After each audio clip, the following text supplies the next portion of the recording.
여러분 밤새 안녕하셨습니까? 뉴스파이터 김명준입니다. 평소 버스 타고 출퇴근한다고 홍보하던 어느 시장님, 실제로는 값비싼 관용차를 타고 다니셨고 그것도 모자라서 뒷좌석을 불법 개조해서 1,400만 원짜리 안마 의자에 앉아서 출퇴근하신답니다. 누구 돈으로요? 바로 국민 세금으로요. 세금 내는 사람 따로 있고 세금 축 내는 사람 따로 있습니까? 세금 내는 사람 정말로 우리가 혈세를 내는 거잖아요. 그런데 이런 얘기 들을 때마다요. 덕분에 국민들도 안마를 받습니다. 분노에 몸이 아주 부르르 떨린다 이 말입니다. 12월 10일 화요일 뉴스파이터 본격적으로 이어가 보도록 하겠습니다.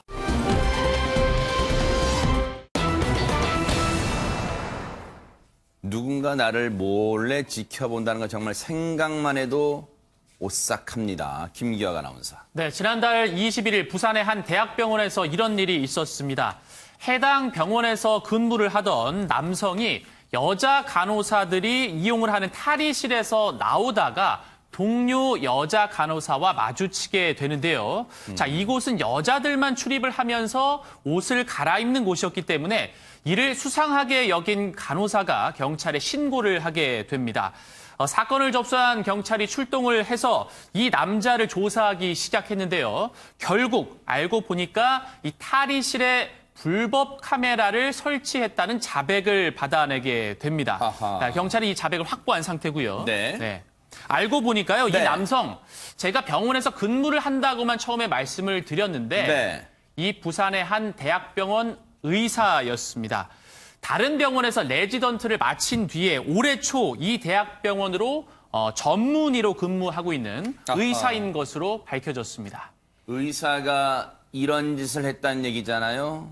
정말 병원이 발칵 뒤집혔을 것 같은데 관련 얘기 들어보시고 이어가 보도록 하겠습니다. 그 진료실 한 공간에 진료실 하나 비어가지고 탈의하는 거죠. 옷 갈아입으러 들어갔는데 뭐 이상한 게 있어서 이제 그걸 신고한 거죠. 여자들 입장에서는 조금 그 말만 들어도 소름 돋치죠. 그것도 많은 사람인데 뭐 놀랍고 당황스럽고 그렇죠 뭐. 정말 놀랍고 당황스럽게 그지없습니다. 그런데 김은배 팀장님, 이 의사라는 사람이 그 탈의실에 몰래 설치해놨던 이 카메라가 어떻게 발각이 된 걸까요?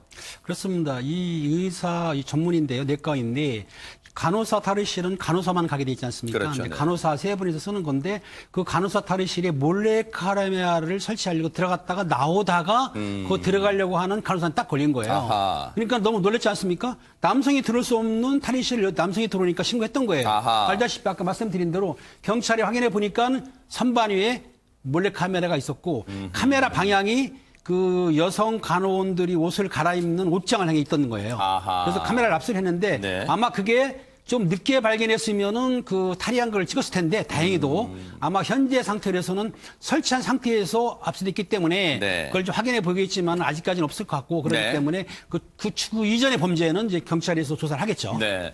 경찰도 그래서 앞으로 더 추가적인 내용이 나올지를 계속 조사하겠다는 거예요. 경찰 얘기 들어보시고 이어가 보도록 하겠습니다. 포렌식 중에 있거든요. 추가 행위가 나오는지는 봐야 됩니다. 의심이 그랬다고 시인해야죠. 이인철 변호사님 어처구니가 없습니다. 호기심이 이런 짓을 했대요. 이 남성이 30대 남성으로 알고 있는데 여러분 아시다시피 우리나라에서 의사 되기가 정말 힘듭니다. 아하. 전국에서 정말 전교 1, 2등에도 의대 가기 힘들거든요. 세계에서 가장 어렵게 되는데 네. 이렇게 성적 순으로 뽑으니까 이런 일이 발생을 하는 것 같아요. 좀 인성을 봐야 될 것 같습니다. 그러네요. 의사가 되면 히포크라테스 선서를 합니다. 양심과 명예를 지키고 동료를 존중한다는 조항이 있거든요. 그래요? 이건 간호사를 지금 어떻게 보면 인격 살인한 겁니다. 아하. 몰래 카메라 범죄는 정말로 나쁜 범죄거든요. 그렇죠. 그게 네. 유포가 되면 이 여성 어떻게 삽니까? 네. 단순 호기심에 했다는 건 변명이 지나지 않고 엄중한 처벌이 이루어져야 될 것으로 생각이 됩니다. 네.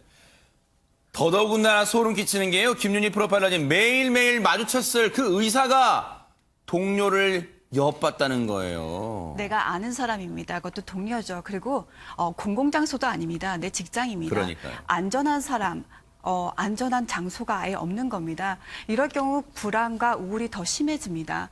그리고요, 이것이 유포가 될 수 있다는 불안감을 계속 같이 가게 그러네요. 됩니다. 이것이 일회성이 아니라 계속적으로 또 다른 장소에도 난 찍힐 수 있었다. 난 계속 관찰당하고 있다. 아무도 믿을 수 없게 되고 불안은 점점 가중이 되기 때문에 이것이 유포되는지 여부에 대해서 확실하게 수사하고 이분들에게 알려주는 것은 굉장히 그러니까요. 중요합니다. 일단 애초부터 이 탈의실 관리가 부실했다는 지적도 피할 수 없을 것 같습니다. 임만근 변호사님. 우선 탈의실이 어떤 형태였나 보니까요. 이제 원래는 진료실이었대요. 근데 이 진료실 안에 조그맣게 이제 그 여간 의사들이 탈의할 수 있는 탈의실을 마련해 놓은 건데요. 그러니까 진료실 한 구석, 진료실은 이제 비워서 임시로 마련한 곳인데 이것이 한 평 정도밖에 되지 않는다고 하거든요. 네. 그러면 이제 굉장히 협소했던 공간으로 보이죠. 근데 네. 어쨌든 전용 탈의실이 아니라 이렇게 임시로 마련된 것만큼 그만큼 관리가 잘 돼 있었다라고 보긴 좀 어렵겠죠. 네. 앞으로의 경찰 수사 방향은 이인철 변호사님 혹시라도 그 전에도 이런 영상을 찍은 것뿐만 아니라 유포된 영상이 있는지도 초점이 맞춰질까요?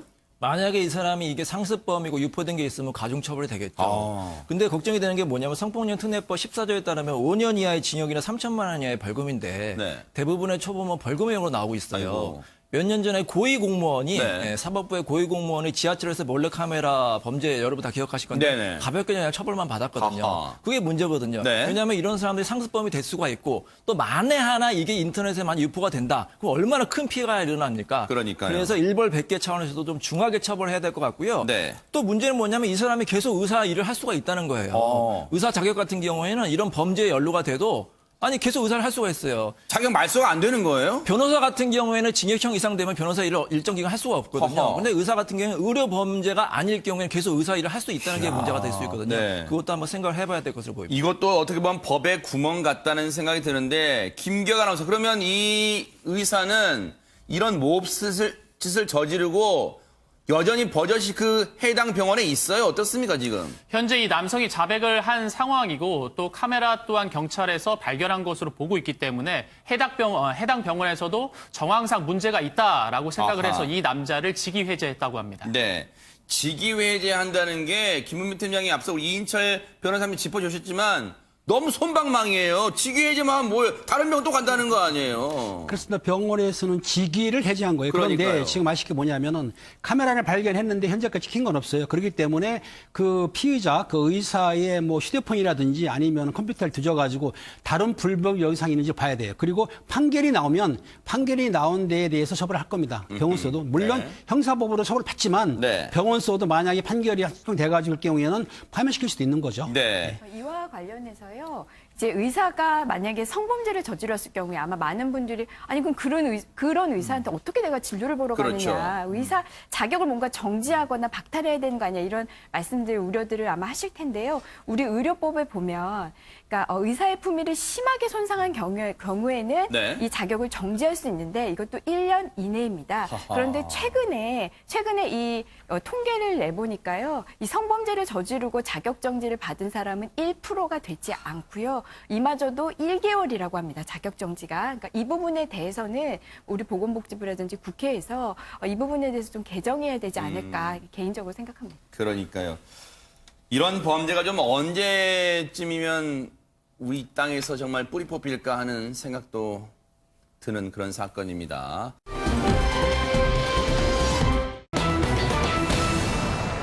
표를 달라고 할 때는 시민의 충직한 신하가 되겠다. 심군이 되겠다. 뭐 이렇게 하면서 표를 얻었을 거 아니에요. 그런데 이런 대접을 받고 있었습니다. 김기혁 아나운서. 네, 춘천시장의 황제의전, 황제 차량이 비판의 도마 위에 섰습니다. 이 춘천시청 지하주차장에는 한 검정색 승합 자동차가 있었는데요. 이 차량은 이 차량이에요? 예, 맞습니다. 이재수 춘천시장의 새 관용차라고 합니다. 지난달 새롭게 구입을 했다고 하는데 네. 가격은 5,500만 원 정도라고 합니다. 그런데 문제는요. 이 구입하는 과정에서 조수석 뒷자리, 그러니까 우리가 보통 운전석과 조수석이 있고 그 뒤쪽을 상석이라고 하잖아요. 보통 그 자리가 상석이죠, 네. 맞습니다. 아하. 그쪽을 상석이라고 하는데 그 뒷좌석을 개조를 했다고 합니다. 네, 어떻게 개조했대요? 예, 그 자동차 시트 제작 업체에 맡겨서 네. 그러니까 전동 시트 우리가 보통 알고 있는 안마 의자로 교체를 한 겁니다. 아, 원래 있던 그 출고됐을 때 의자를 뜯어내고. 그렇습니다. 아하. 예. 뜯어내고 안마 의자로 바꾸고 네. 여기에 전동 허리 쿠션, 발 받침대 그리고 수납장까지 자, 지금 이 의자예요. 저 안쪽에 있는 거. 맞습니다. 예. 비닐 커버가 씌워져 있지 않은 거. 맞습니다. 비닐 아하. 커버가 씌워져 있는 곳은 이제 개조를 안 했던 것으로 보이고요. 아하. 이쪽 상석이 교체가 된 것으로 네. 보입니다. 자, 근데요. 이 의자 바꾸는데 얼마 들었게요? 이거 꽤 들었을 것 같은데요. 저 차량의 시트까지 뜯어냈다면 얼마쯤 들었습니까, 이거? 자, 이 차량의 원래 가격이 5,500만 원이라고 했잖아요. 네. 저 시트 가격만 1,480만 원이라고 대박 합니다. 사건이네요, 그러니까 진짜. 승합차 안에 소형차 하나가 더 들어가 있는 격입니다. 뭐 이거 배보다 배꼽이 더 큰 격 아니에요, 진짜. 근데 김은배 팀장님, 저 5,500만 원 그렇지만 저 1,480만 원짜리 개조한 의자 누구 돈입니까? 춘천 시민 돈, 국민의 돈이죠. 네. 그렇다고 한다면은 차량 가격이 5,500인데 1,480만 원 들여가지고 2천만 원 들였다. 네. 이건 정말 시민의 혈세를 낭비한 건데 네. 제가 보기에는 뭐 본인이 허리가 아픈지는 모르겠지만 차 안에 저렇게 1,480만 원 정도의 안마기를 설치했다고 하면은 네. 너무나 그 동떨어진 생각 갖고 있는데요. 춘천시장님이 대통령도 아닐 것 같은데 아마 대통령도 안 그럴 거예요. 근데 저렇게 했다. 저거는 남들이 보기도 참 보기 안 좋고 또 네. 그리고 본인도 참 반성해야 되는데 네. 일단은 저걸 보면서 느낀 건 뭐냐면 이 공직자들이 좀 자기를 내려놓고 좀 남들이 힘든 거를 좀 해야 된다. 지금 시민들의 박탈감은 상당히 크다고 느꼈거든요. 네. 그리고 또 하나. 저거를 개조하려고 그러면 허가를 맡아야 되는데 제가 알기로는 아직까지 자동차 그 허가를 안 맡은 것 같아요. 개조 허가를. 네. 그냥 불법으로 개조한 거죠. 아하. 저거는 좀 위반 상황입니다. 네. 네네. 앞서 김기혁 아나운서, 저 시트가 어떻게 대체 무슨 안마 의자라는 거예요? 어떻게 구성이 되는지 다시 한번 차근차근 설명 좀 해주세요. 뭐로 돼 있습니까? 견적서에 따르면요. 의전용 VIP 전동 시트 1석입니다. 한석, 네. 예, 거기에 안마 시스템, 전동 허리 쿠션, 발 받침대. 요 발 받침대 아시죠? 이렇게 쭉 올라오면은 발을 조금 들어서 편하게 있을 수 있는 예, 그 받침대. 네. 거기에 좌우에 이제 뭐 손잡이로 보이는 곳에 이제 수납장. 네. 요런 것들까지 설치를 한 거죠. 예. 이게 1,480만 원이래요. 그런데 이인철 변호사님 앞서 잠깐 얘기 나왔습니다만 저런 거 차량 내부의 의자를 교체하는 것도 다 법적으로 허가를 받아야 되나 보네요. 당연하죠. 우리가 길 가다 보면은 막 요란하게 차량 뭐 구조 변경하는 거 있잖아요. 네네. 그거 다 불법입니다. 아, 그래요? 왜냐하면 차량은 안전에 직결되기 때문에 이렇게 구조 변경할 때는 교통안전공단의 승인을 반드시 받아야 됐어요. 만약에 승인 없이 저렇게 구조 변경, 튜닝이라고 하잖아요. 아하, 네네. 뭐 외국에는 좀 자유롭긴 하지만 우리나라는 아직까지는 엄격하거든요. 네. 그런 절차를 어겼을 경우에는 다 불법인데 문제는 단속이 어렵다는 거예요. 교통경찰이 그걸 다 일일이 단속하기도 어렵고 설령 단속을 한다 하더라도 처벌이 굉장히 미약하거든요. 그 부분도 강화가 돼야 될 것같습니다. 그러네요.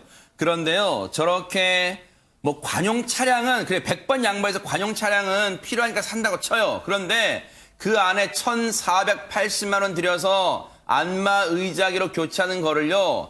시장 혼자만의 생각이었을까요? 혹시라도 주변에서 과잉층성으로 시장님 장거리 둘러보실 때 순시하실 때 피곤하시죠? 저희가 안마 의자기 교체해 드릴게요.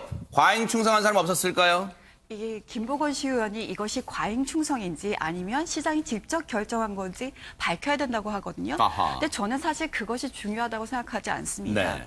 어떻게 보면 이 과잉 충성이든 아니 직접 결정한 것이든 평상시에 업무를 어떻게 처리하느냐를 우리가 볼 수 있다라는 거죠. 네. 실제로 책임을 져야 되는 건 항상 시장의 몫입니다. 이것조차도 어떻게 이루어졌는지 그리고 자기가 책임지면 책임질 것인지 어떻게 책임질 것인지에 대해서 밝히는 것이 지금 현재 입장에서 중요한 것이지 이것이 과잉 충성이다. 시장이 결정했다. 자체가 중요한 것은 아니라고 봅니다. 그 말이 정말로 좋으신 말씀.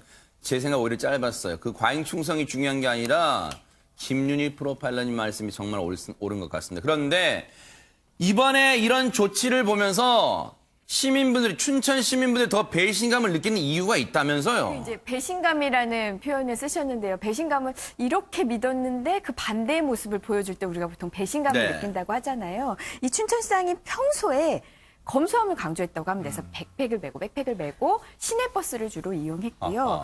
그리고 또 최근에는 이제 춘천을 대중교통 천국으로 만들겠다고 하면서 이 시내버스 개편을 추진을 했대요. 네. 자, 그런데 그 시내버스 노선 변경 때문에 요새 날씨 춥잖아요. 네. 그래서 이 시내버스를 이 시민 중에서는 한두 시간까지 기다린 시민도 있었다고 합니다. 아하. 그런데 이렇게 시내버스 개편, 검수함 이걸 강조하셨던 춘천시장은 열선에 최고급 안마 기능까지 있는 그런 관용차를 타고 다니려고 했다는 것에 대해서 그럼 그동안 보여줬던 것은 뭐 서민 코스프레냐 그러네요. 이런 지적들이 나오고 있는 겁니다. 네. 실제로 서민 코스프레란 말이 나올 정도로 평소에 이 이재수 시장이요. 버스 노선이 불편하다 뭐 이런 얘기도 했다면서요, 김기혁 아나운서. 예, 본인도 직접 이 시내버스 노선 전면 개편에 대해서 초기에 불편함을 호소했었습니다.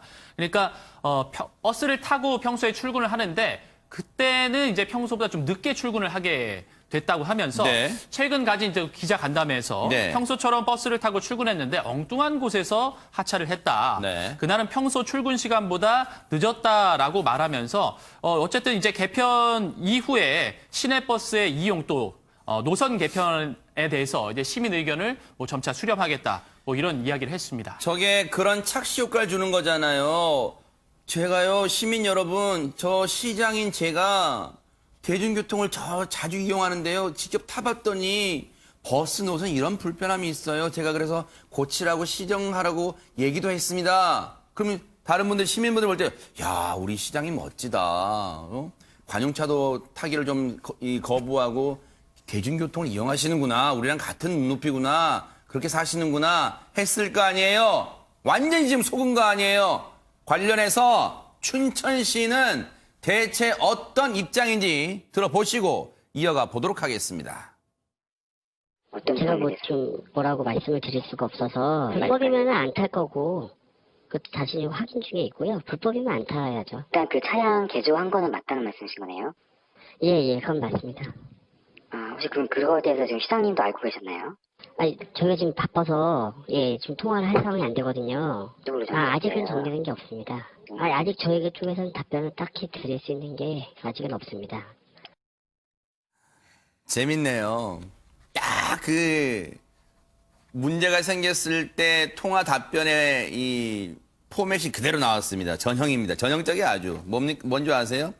제가 지금 통화 바빠서요. 지금 업무적이 되게 바빠서요. 지금 통화 길게 못 하겠습니다. 이거랑요. 딱히 답변을 드릴 수 있는 게 없습니다. 이런 건데 일단은 김윤희 프로파일러님 이게 시예요. 지방자치단체가요. 이거 검토 안 했다고요? 불법이면 안 탄대요. 개조가 불법이면 안 타겠대요. 앞으로. 이것도 검토 안 했어요. 그러면? 저희가 항상 그 공무원 보고서 양식이 있습니다. 현황, 과정, 어떻게 해야 될까, 그렇죠. 앞으로의 향후 과제 네. 이런 거 다 보고합니다. 네. 실제로 어떻게 지금 이루어졌는지 본인들은 다 파악을 하고 있을 겁니다. 네. 그것을 어떻게 국민한테 정확하게 전달하느냐가 문제인 거지. 네. 지금 바쁘다, 뭐 아직 뭐 불법인지 뭐 불법에 대해서는 개조를 하겠다 이런 것이 중요한 것이 아닙니다. 사과를 하고요. 어떻게 문제 해결을 하고 지금 이 민심이 돌아선 거에 대해서 우리가 어떻게 노력하겠다라는 걸 얘기를 해주셔야 됩니다. 네. 임방글 변호사님, 뭔가 조치를 취했을 때 더 많은 비난이 올 수 있는 상황이 있는데 지금 기자회견을 열었다는데 그 내용이 지금 반발을 또 불러일으킨다고 하더라고요. 네, 긴급 기자회견을 열었는데요. 지금 이 관용차 부분이 두 가지가 문제잖아요. 하나는 그렇게 비싼 거, 1,500만 원 가까이 되는 그런 좌석으로 바꿨어야 됐나? 두 번째, 그거 불법 개조 아니야? 이 두 가지거든요. 여기에 대해서 우선 첫 번째 부분에 대해서는 이렇게 이야기했습니다. 왜 안마의자를 바꿨느냐? 출장이 많다. 그리고 우리 시장님이 허리가 안 좋다. 그리고 이거 그렇게 비싸다고 생각하지 않는다라는 취지 같아요. 왜냐하면 여러 업체한테 견적을 받았는데 그중에서 적정선에 계약했다. 네. 가격의 부분에서는 이렇게 이야기를 했고요. 불법 개조 문제. 우리가 승인을 못 받았는데 그거 지금 절차 밟고 있다. 문제가 되면 그때 이제 원상 복귀하겠다. 네. 이렇게만 해명을 해서 아직 지금 시민들이 무엇을 문제 삼고 있는지에 대해서 정확히 파악을 하지 못하고 내놓은 이 기자회견이 아닌가 네. 이런 좀 생각이 듭니다. 차라리 이인철 변호사님, 네. 애초부터 솔직했으면 이런 큰 파장도 없었을 거라는 생각도 들어요. 이분에게 꼭 추천드리고 싶은 책이 있어요. 뭘까요? 다산 정약용 선생의 목민심서. 관리가 어떻게 처신해야 되는지. 이 정말로 본인의 그런 공명심과 이기심 갖는 사람은 절대로 공직자 하지 마시고요. 애민정신, 이 국민들은 생각하는 애민정신이 있는 사람만 공직자가 되시기 바랍니다. 맞아요. 답은 이겁니다. 표를 달라고 호소했던 작년에 지방선거 때 표를 달라고 읍소했던 그 초심을 잃지 않으면 해답이 보일 거라 이런 생각도 듭니다. 반성하기 바랍니다.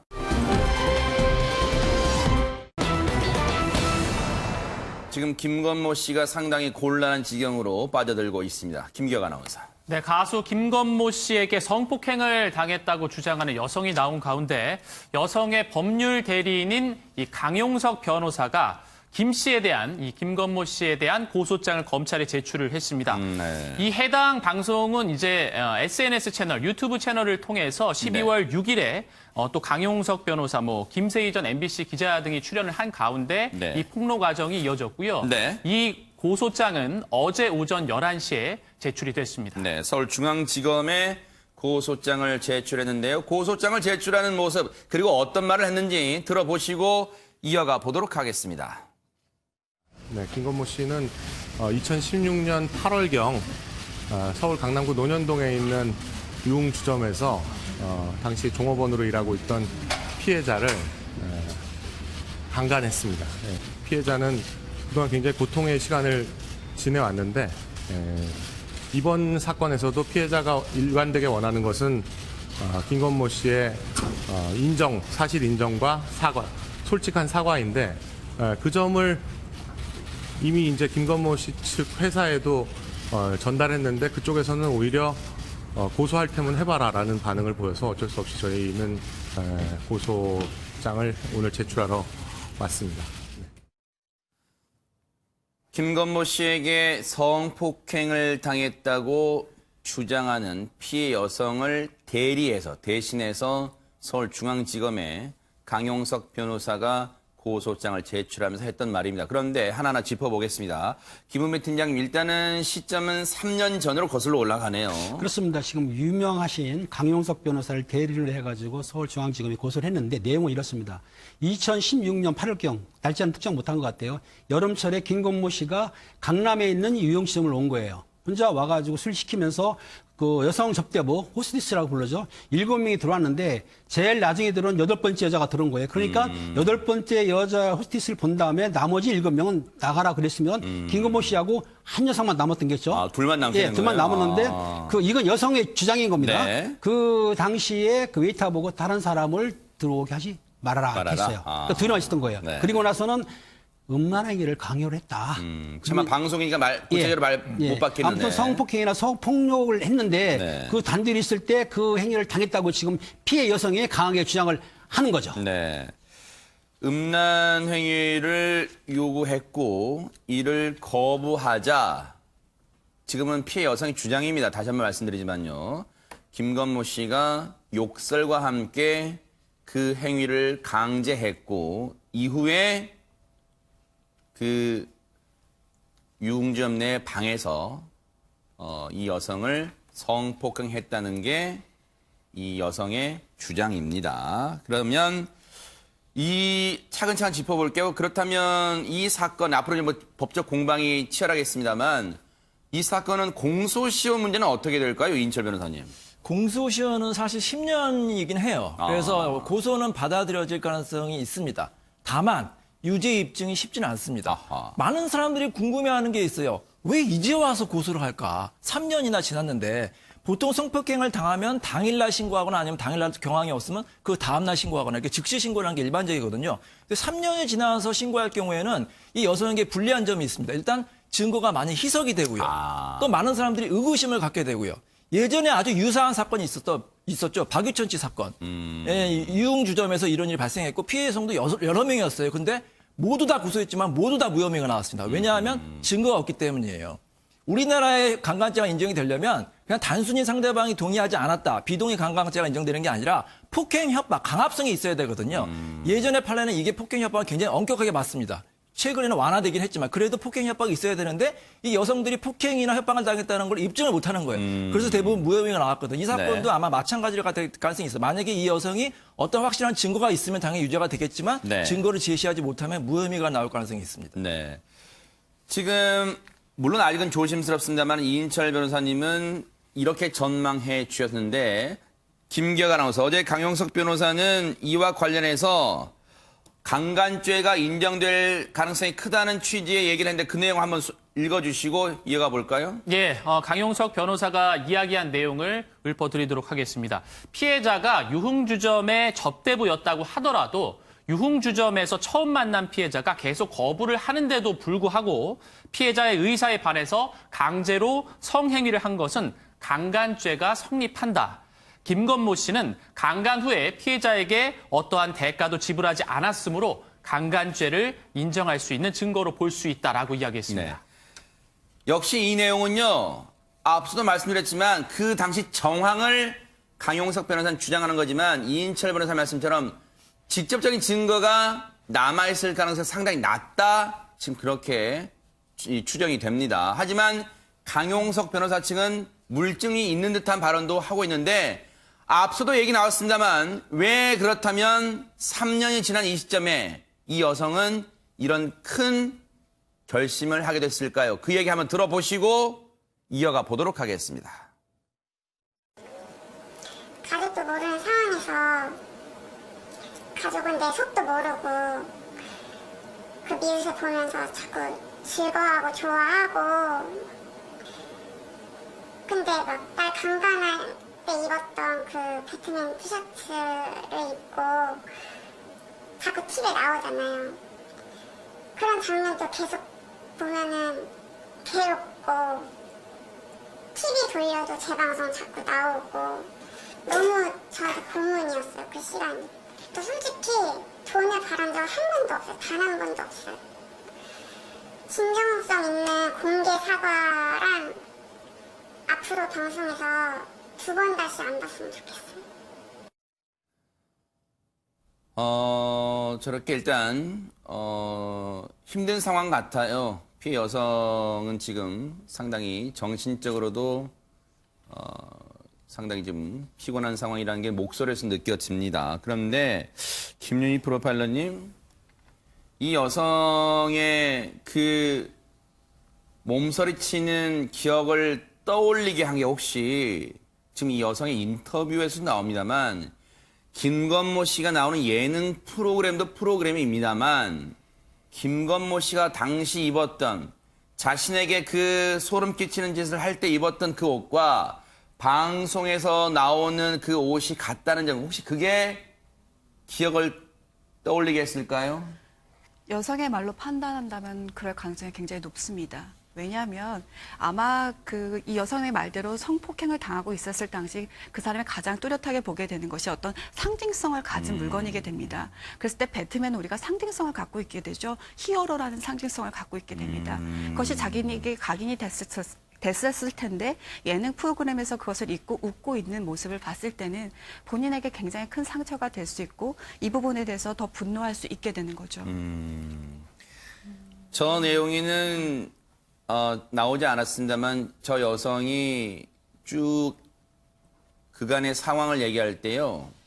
그런 일을 당하고 나서 한참 뒤에 김건모 씨를 우연찮게 비행기 안에서 마주친 적이 있었다는 말도 전해줬습니다. 그런데 어쨌든 여성분이 그동안 물론 저희가 말은 쉽게 합니다만 3년이라는 시간 동안 참 고통 속에 지냈을 것 같다는 생각 해봅니다.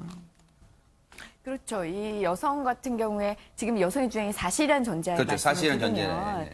굉장히 힘든 시간이죠. 근데 아마 시청자분들 중에서 아니 그렇게 힘들었으면은 바로 그때 고소를 하지 아니면은 그걸 당할 때 바로 이의 제기를 하지 왜 안 하고 3년이나 참고 있었지 이런 생각을 네. 하실 분들도 계실지 모르지만 실제로 이렇게 사건들을 보면 그때 당시에 저항을 못하는 경우도 상당히 많습니다. 소리를 지르거나 아니면 네. 직후에 신고를 못하는 경우도 상당히 많거든요. 네. 그것만으로 어떤 지금 이 피해자라고 주장하시는 이분의 의도를 바로 뭐 이상하게 보기는 좀 어려울 것 같고요. 여튼 이제 이 여성은 굉장히 괴로워했다고 하는데 아까 말씀하셨듯이 뭐 당시에 입고 있던 배트맨 그려진 그 의상을 볼 때마다도 괴로웠다라는 것도 있고요. 또 하나는 가족들이 네. 이제 본인은 똑같은 장면을 보면서 괴로워하는데 가족들은 똑같은 장면을 보면서 즐거워했다는 거예요. 그 점이 이제 본인에게는 굉장히 더 괴로운 시간이었을 거라고 추정이 되고요. 그런 시간을 거쳐서 뭐 이번에 어렵게 입을 열게 됐다고 하는데 실제 이제 수사와 재판은 더 지켜봐야죠. 네. 그 김건모 씨 측의 입장은 뭡니까? 지금 강용석 변호사가 이런 말을 했어요. 어제 고소장을 제출하기 전에 김건모 씨 측에서 여기 측이란 얘기는 여러분 감 잡으셨죠? 김건모 씨의 변호인이 먼저 연락이 왔답니다. 강용석 변호사에게. 그래서 서울시내 모처에서 만났대요. 이 고소장을 제출하기 전에. 근데 그때 무슨 얘기를 했을까 이게 궁금하잖아요. 김기혁 아나운서. 예. 예. 일단 김건모 씨 소속사 측에서는 해당 사실은 없다. 사실 무근이고 이러한 사실이 만약에 유포됐을 경우에는 허위사실 유포와 명예훼손죄로 법적 대응을 할 것이다. 이런 강경한 입장을 보이고 네. 있다고 합니다.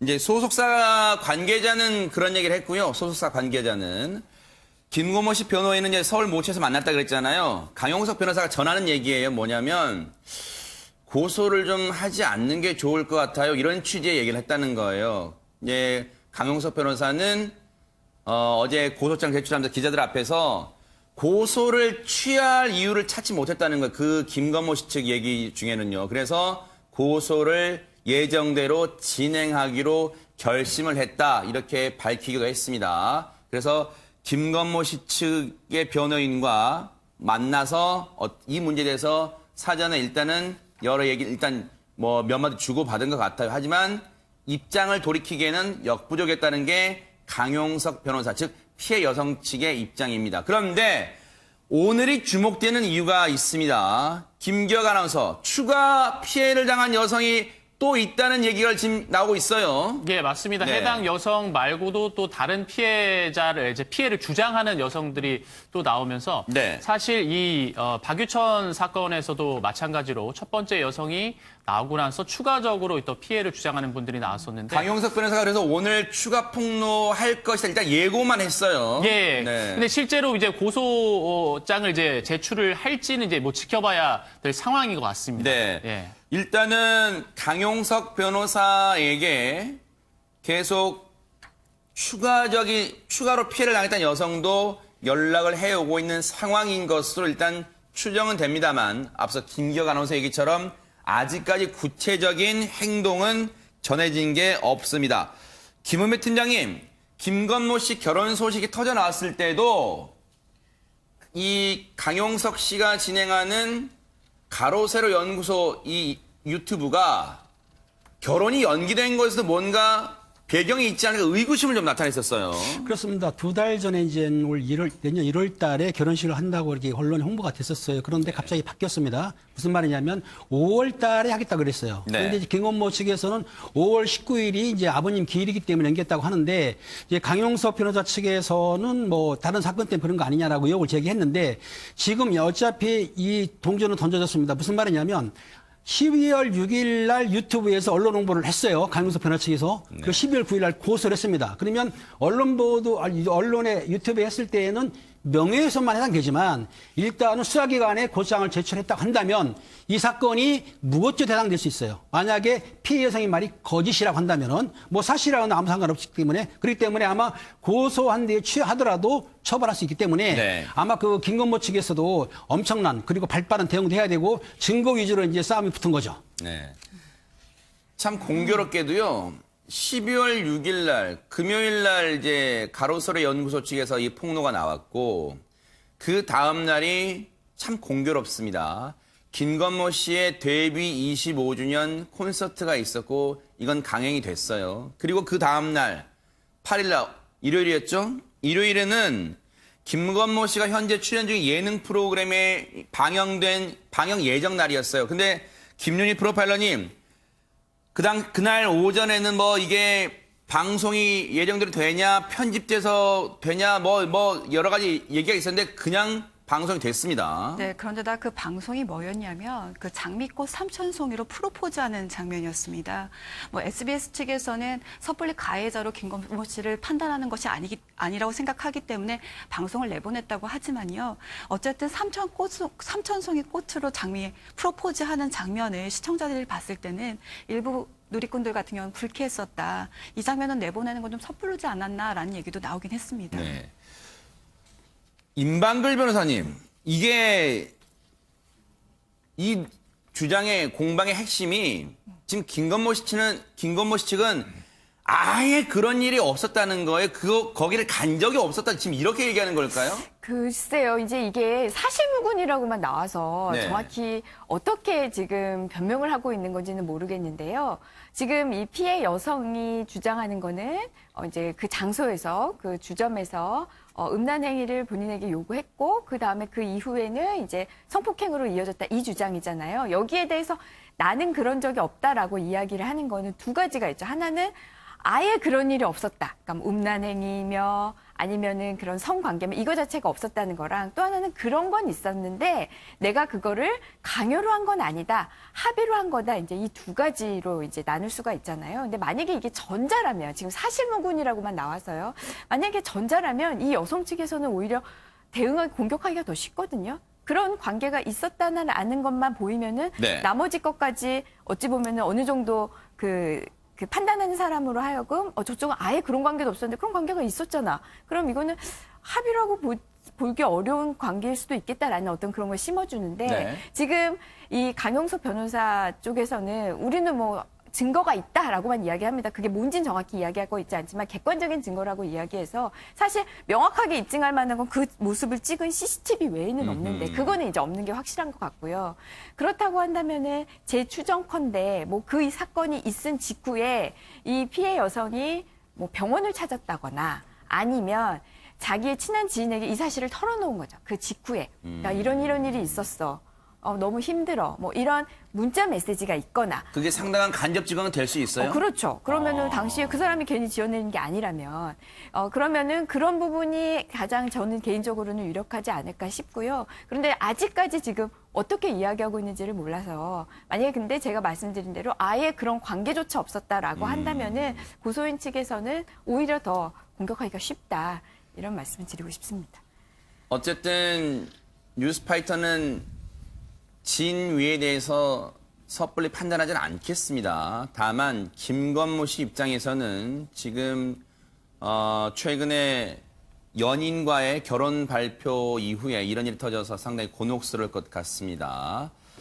자, 뉴스파이터 다음 얘기로 넘어가 보도록 하겠습니다. 자, 먼저요.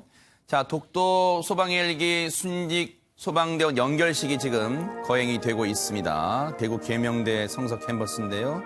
소방청장으로 거행이 되고 있는데요.